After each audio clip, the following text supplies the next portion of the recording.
Saudara-saudara sekalian, saya 5 kali pengen jadi presiden, 5 kali.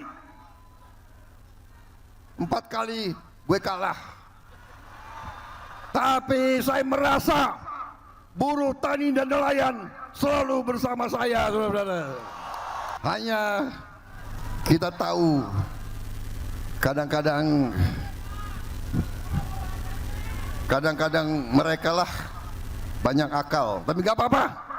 Akhirnya saudara memberi mandat kepada saya, dan percayalah, saya akan memberi segalanya untuk membela rakyat saya.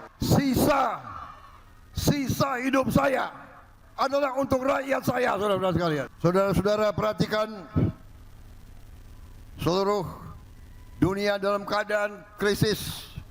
Banyak negara sudah panik, kita masih aman. Kita swasembada pangan kita aman. Berapa tahun lagi, kita tidak lama lagi kita akan swasembada BBM, swasembada energi, saudara-saudara.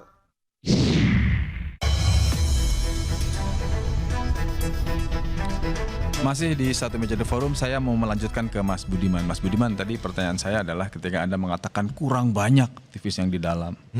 Ya kan, yang kedua saya lalu bertanya, ketika orang mengatakan ini efektivitasnya seperti apa? Tapi saya penasaran. Ya sudah terjadi. Ya sudah di dalam, itu ruang untuk berbincang, untuk menyampaikan pendapat dengan presiden itu seperti apa sih? Katanya orang tertentu aja. Oh enggak juga. Secara formal kita kan ada rapat paripurna. Oke, itu pasti ya. Tapi dan rapat terbatas sesuai dengan tema. Misalnya berkaitan dengan, tentu saja kalau jika tema kemiskinan, tentu saya diundang bersama Menteri Sosial. Itu sifatnya apa? Laporan formal atau ada masukan-masukan? Diskusi. Jadi semacam, bukan semacam FGD, rapat terbatas. Rapat terbatas tematik. Berkaitan dengan kementerian yang berkaitan dengan kemiskinan. Meskipun saya pernah juga ada rapat terbatas berkaitan dengan pendidikan. Loh, kok bisa? Karena pada waktu itu, pada awal-awal kabinet berdiri, rapat pendidikannya adalah pendidikan untuk ke daerah-daerah 3T. Ya, yang terpelosok terpencil itu ya, dan bagaimana cara memanfaatkan teknologi digital untuk menjangkau para peserta didik di daerah-daerah miskin ya, di daerah 3T, pinggiran, perbatasan dan segala macam, atau di tengah hutan seperti itu. Nah, temanya pendidikan, tapi karena berkaitan dengan kemiskinan juga diikut. Artinya, dan pada seperti itu agak berbeda dengan rapat paripurna. Di rapat terbatas itu two way traffic, komunikasinya dua arah. Presiden berbicara. Misalnya apa? Misalnya ada nggak, kalau boleh kasih contoh nih, ada dalam konteks BP Taskin atau apapun. Apa yang kita bisa lihat? Pada waktu itu saya mempresentasikan sebuah program untuk kita usulkan bagaimana kita mengkonsolidasikan tanpa APBN pengentasan kemiskinan sampai 2029 dengan cara memberikan valuasi pada kerja-kerja sosial. Jadi kerja ngerawat lingkungan, kerja ngerawat orang tua, kerja ngerawat kuburan, kerja ngerawat petilasan. Kerjanya itu konteksnya Mas Budiman mengajukan usulan. Bahkan saya bilang, Pak Presiden, kami sudah merumuskan sebuah mekanisme 0% APBN. 0% APBN, dan kita bisa selesaikan kemiskinan dalam waktu beberapa tahun ke depan. Dan kami presentasikan segala macam dengan angka-angkanya. Presiden kemudian, oke, ini saya nggak pernah terpikir soal ini. Tapi perlu dibicarakan lebih lanjut bagaimana instrumen teknologinya untuk melakukan tepat sasaran. Saat itu follow up-nya dari Presiden apa? Nah, follow up pada waktu ya kita kemudian mengadakan pertemuan-pertemuan dengan beberapa macam badan, kayak BRIN ya, karena Pak Presiden eksplisit bicara ini harus kerjasama dengan BRIN karena teknologi digitalnya, kemudian ke sosialnya. Saya ada tambahan sedikit ya. Kalau dibilang ketemu Presiden susah, enggak, serius. Sebelum saya diangkat jadi penasehat, sebelum saya jadi penasehat, diangkat penasehat khusus Presiden bidang ketenagakerjaan dan kesejahteraan buruh, pemerintahan sebelumnya tidak pernah menaikkan upah 10 tahun. Kemudian kami minta waktu melalui Pak Profesor Sumi Dasko bertemu Presiden. Langsung dihubungi melalui telepon, besok diundang. Dan baru pertama kali Presiden memutuskan setelah 10 tahun naik 6,5%. Nggak perlu ada perdebatan panjang, buruh bisa menerima. Yang kedua, ketika tahun berikutnya kenaikan upah kembali, terjadi perdebatan. Bahkan Menteri Tenaga Kerja atas masukan dari beberapa menteri terkait, termasuk Menko Perekonomian, Menteri Rosan, Menteri Investasi, dan juga Pak Luhut sebagai Ketua DEN, didatangi oleh kawan-kawan Apindo dan Kadin. Mereka minta kan kenaikan upah berdasarkan inflasi, inflasi pertumbuhan ekonomi dan indeks tertentu. Yeah. Mereka menyodorkan angka 0,1 sampai 0,3. Pemerintah dalam hal ini Menteri Tenaga Kerja 0,5 sampai 0,7. Saya nggak mau. Lagi-lagi saya datang minta ketemu Presiden. Bisa. Akhirnya terjadi dialog beberapa kali. Bahkan tanpa harus bertemu langsung dengan Presiden, melalui telepon pun saya bisa bicara dengan Presiden. Saya ini jadi kadang-kadang jadi agak berpikir juga kalau dibilang menteri susah, di masyarakat susah, kok yang saya rasakan beda ya? Hal yang sama juga dengan Mas. Betul. Kemudian Presiden memutuskan usulan kamu apa? Oke Presiden, saya mintakan indeks tertentu 1,0 sampai 1,2. Saya minta 0,9, dikabulkan. Kemudian ketika kami memutuskan untuk aksi May Day yang lalu, untuk aksi di DPR, karena kami tidak ingin terjebak dalam rutinitas seremonial, kami memutuskan tanpa dipengaruhi oleh siapapun untuk aksi di DPR. Karena ada 6 isu yang kami bawa. Tapi waktu May Day itu memang tahun 2025. Orang yang tahun ini memang orang melihat seperti ya, tapi kan nggak ada yang tahu proses bagaimana kami berkomunikasi dengan Presiden. Emangnya RUU PPRT memangnya tiba-tiba bisa disahkan?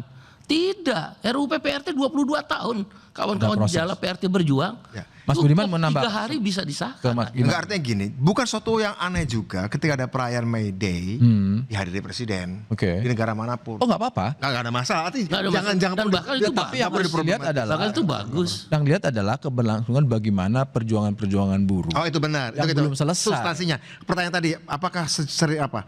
Yang menarik tema kemiskinan, Mas Yogi. Kebetulan dalam soal segala yang berkaitan dengan tema kemiskinan, Pak Presiden biasanya nggak terlalu berlarut-larut meetingnya, sehingga tidak harus terlalu banyak. Itu biasa segera keluar perpres, segera keluar impres. Dan itu selalu cepat ya? Selalu cepat. Kalau bicara soal kemiskinan. Saya ambil contoh. Siapa yang mengusulkan Marsina jadi pahlawan nasional? Walaupun ini simbolis. Ya. Saya waktu May Day 2025 berbisik, Pak, tolonglah buruh tidak pernah jadi pahlawan nasional. Menurut kamu siapa? Marsina. Oke. Spontan saya jawab Marsina. Oke, apakah buruh semua setuju? Saya berkeyakinan setuju karena beliau dari akar rumput, Marsina. Oke, kita putuskan. Jadi komunikasi yang pas dan tepat membuat Presiden bisa memutuskan juga cepat. RUU PPRT juga itu begitu. Mas Said dan Mas Budiman, saya mau tanya ke Mbak Nining. Itu yang kita alami ya, yang kita rasakan ya. Ini kan masih ada di jalur perjuangan buruh yang belum masuk ke dalam. Ya, Mbak Nining paling nggak kan ada di luar ya kan. Tadi mengatakan ada beberapa hal yang belum selesai ini. Soal upah layak, soal job security, ya kan. Tapi kalau dari ceritanya masa ini kayaknya semuanya baik aja, langsung ketemu ketok. Pertama harus diingatkan seperti ini. Yang kita maksud dengan efektivitas itu bukan persoalan bisa bertemu atau tidak gitu ya. Ya, tapi pertamanya bertemu, kemudian menyampaikan persoalan dan ada keputusan. Ya, dengan bertemu itulah bisa disampaikan gagasan kan. Nah, saya mau tanya ke yang paling mendasar adalah bagaimana akar persoalan yang dihadapi oleh masyarakat. Nah, pertanyaan saya soal krusial buruh dengan contoh gitu ya. Kita bicara tentang persoalan May Day. Memang secara organisasi Konfederasi Kasbi tidak terlibat di Monas. Dia melakukan aksi yang juga tidak dipengaruhi oleh baik elit politik bahkan kekuasaan hari ini, dan kita menentukan sendiri untuk aksi di DPR gitu ya gitu. Kemudian beberapa hari sebelum itu kemudian kita tahu May Day sebelumnya pemerintah termasuk Pak Prabowo waktu itu menyatakan akan melakukan penghapusan outsourcing.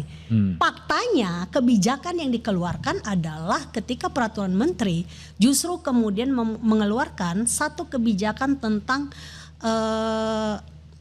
alidaya yang kemudian menjadi 6 sektor ya gitu. Itu yang harus diingat.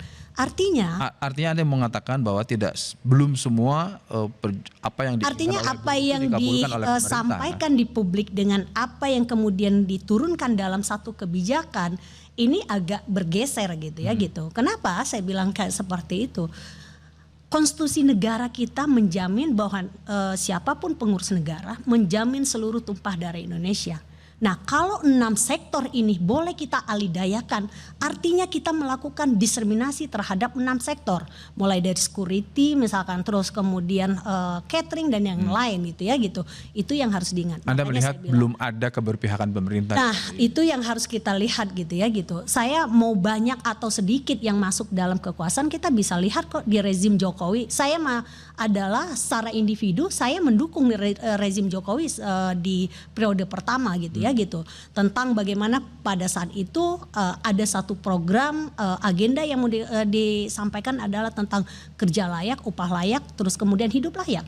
Sampai hari ini justru kita semakin menjauhkan itu gitu ya gitu. Bahkan di 2015 Jokowi mengeluarkan PP 78 yang waktu itu kita semua melakukan pergerakan perlawanan gitu. Nah, itu yang kemudian masih terjadi sampai hari ini. Misalkan kita bicara tentang anti serikat dengan sistem kerja kontrak, fleksibilitas tenaga kerja, sistem magang dan alidaya, ini kerentanan terhadap buruh semakin kecil berserikat, kolektif bergeningnya semakin kecil kan gitu, karena mereka tidak punya power bargaining, dan serikat juga akan memiliki kekhawatiran itu dari sektor formal menjadi informalisasi dan itu nyata.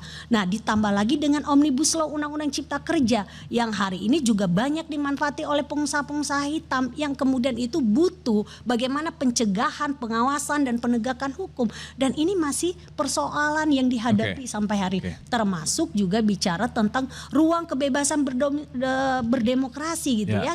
Baik di dalam tingkat perusahaan bahkan sampai tingkat nasional kita masih lihat bagaimana pembungkaman, kriminalisasi, bahkan sampai penyiraman air keras terhadap orang-orang bersuara kritis kan. Ya, Bung Ferry ini kan salah satu yang sekarang ini lagi jadi bintang tanda kutip aktivis yang dianggap ngeritik terus kerjaannya kan gitu kan, memberikan masukan dan sebagainya. Anda melihat bahwa ada beberapa tadi Mas Budiman mengatakan kurang banyak aktivis. Anda melihat apakah sebetulnya keberadaan aktivis sebagai penyeimbang di luar itu seperti apa? Atau Anda justru mengatakan bahwa saya ini merasa tidak nyaman, dianggap selalu tidak pernah ramah dengan pemerintah? Tapi tahan dulu jawabannya, kita akan kembali setelah yang satu ini tetaplah di Satu Meja The Forum.